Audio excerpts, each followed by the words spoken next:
wasn't until yesterday we tried this, and it's amazing. It's easy. It's super, like, it's amazing. Super versatile. It can go great in sandwiches, in burgers, on its own, or in stews or casseroles. Easy to make. Here we go. Core ingredient you're going to use for this is wheat gluten, and that's vital wheat gluten. You will be able to get it at most health food stores. Just to show you, this is the one we used. We got it in the Asian supermarkets. So, and interesting enough, it's 70 to 80% protein. So this is high protein vegan steak. Okay, so anyway, we've got 250 grams of vital gluten.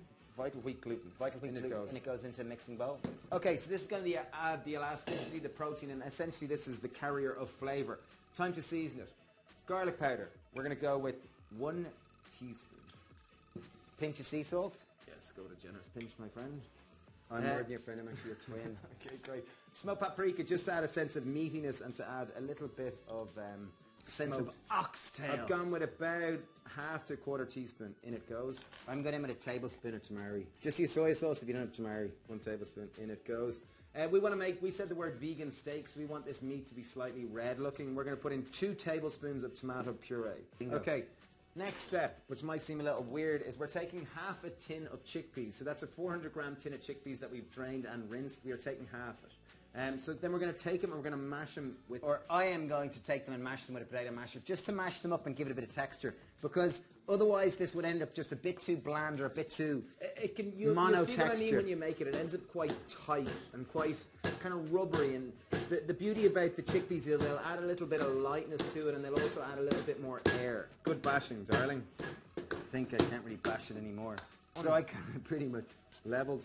Take it out and just insert.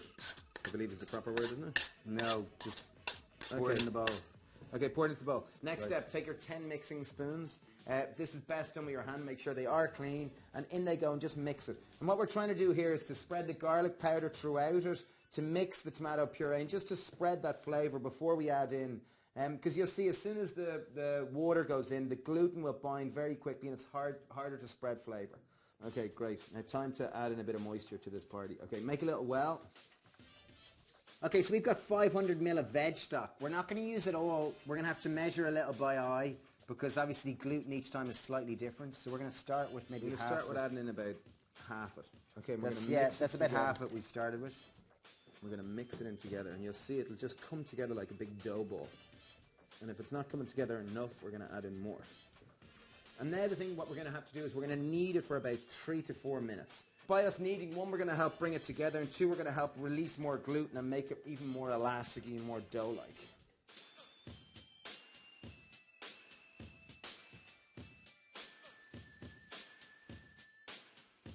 Okay, so we've kneaded that for about 5 minutes, and as you can see, the tomato puree, we did add an extra 2 tablespoons of tomato puree, so that's a whole 4 in total, because we wanted to give it just that sense of red, sense of blood-like feel. You'll see there, it looks very flesh-like. It is remarkably glutinous and tense. It's almost like muscle. Like it looks like muscle. So what we're going to do is we're going to soften the muscle in our gluten. We've made our dough. What I'd like to do is I'd like to take it and just stretch it around so you get a smooth outer surface. Okay, so if you want to pour in the remainder of the stock into the saucepan, Dave. So we have 1 onion that we've chopped, a small onion that we've chopped finely. It's probably half a large onion. And we've 1 clove of garlic, even 2, whatever you're kind of into. So the beauty is you can shape it whatever way you want. So we're tenderizing our flesh here.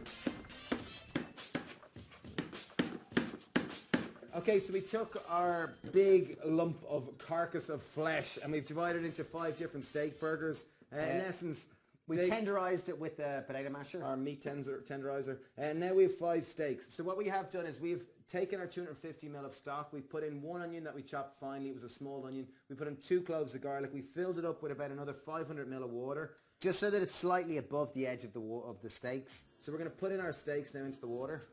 Just make sure that they're not on top of one another. We're going to put in another 2 tablespoons of tamari.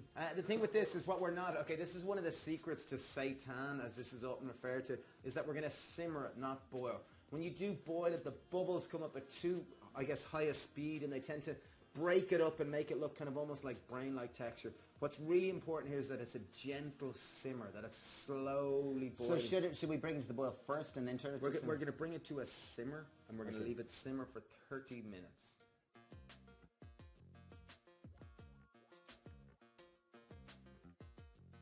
Okay, so we simmered our steaks away for about half an hour, I'd say, and we simmered rather than boiled. So it was a gentle simmer. And they're looking very meat-like. Look at that. Extremely meat-like. And it smells almost meaty-like. Really It's amazing. Incredibly. The texture, although that might look crumbly, look, it's really fleshy. It's really like fleshy. muscle. What I'm going to do is we're going to cut this in half, because right now, what we want to do is we want to season the outside and fry it, so just to give it that sense of kind of crisp it off and give it more flavour, because at the moment there's a bit of flavour and we want to make this banging. So what we're going to do is I'm going to cut it in half, so you'll need a really sharp knife. In it goes. And beware, this is really... Be careful your fingers. Okay, let's do two to start with. There's two to start with. Okay, we're going to make a quick marinade. So I've got David's dear friend, tamari, wheat-free soy sauce. I'm going in with 4 tablespoons. I've got garlic powder. I'm going in with about half a teaspoon. And I'm going to go in with a little pinch of black pepper, smoked paprika. I'm going with about half a teaspoon. In it goes. Give it a good mix. Take our steak, and we're going to really get it in there and really try to get it to absorb as much of that as possible. So we're going to fry our steaks in coconut oil. I've got a pan on a high heat, and I'm going to add in a good whack of coconut oil. So I've got a good heaped tablespoon there. Okay, and one of the few reasons why we're frying it in coconut oil, one is a higher, I guess, burn rate. Higher burn rate or higher resistance to temperature anyway. And two, it's got a higher saturated fat content, so it's just going to add more fat. Because as you know, steak generally will have a lot more fat than, say, wheat gluten. So I've really marinated that, and look, you can see it's really starting to go brown like steak, and I really want it to absorb it. Ready for me? Oh, look at that. Proper steak like. So it looks very steaky. And when you are massaging it, to really kind of tenderize the meat, if you will, and really try to get it to absorb as much of that tamari as possible. Okay, ready? Next one, in it goes. Wow, it really is like meat.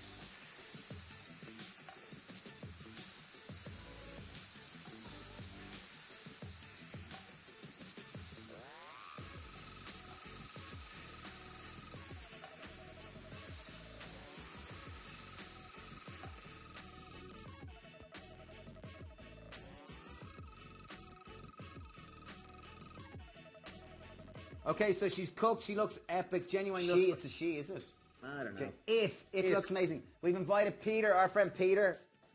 He's representing the arch carnivore here to do the taste test. So here we are. We're going to put it down. We've got a steak knife, because this really is like a steak. And you'll see it there. Even it's quite... Peter. Wow, it's amazing. There you go. To touch. Okay, here we go. I definitely go. You genuinely need a knife to cut this, because it really is grisly. Jeez. What do you think? Wow, it's got a really meaty texture. And flavour? Chewy, great flavour. It's like muscle. Could you pull it off like as a... Obviously it's kind of different, but for a vegan it's quite remarkable in its meat-like texture, no? Absolutely. I'll put a bun on it, some pickles, amazing. Yeah. There you go. Really There you are. delicious. There you are, vegan steak. Genuinely, this is so meaty, and as a vegan and someone who hasn't had meat in about 15 years, this really tastes like as much as I can remember meat. Worked perfectly in a barbecue. Great in a You'd fill bun. your friends. You'd fill your friends.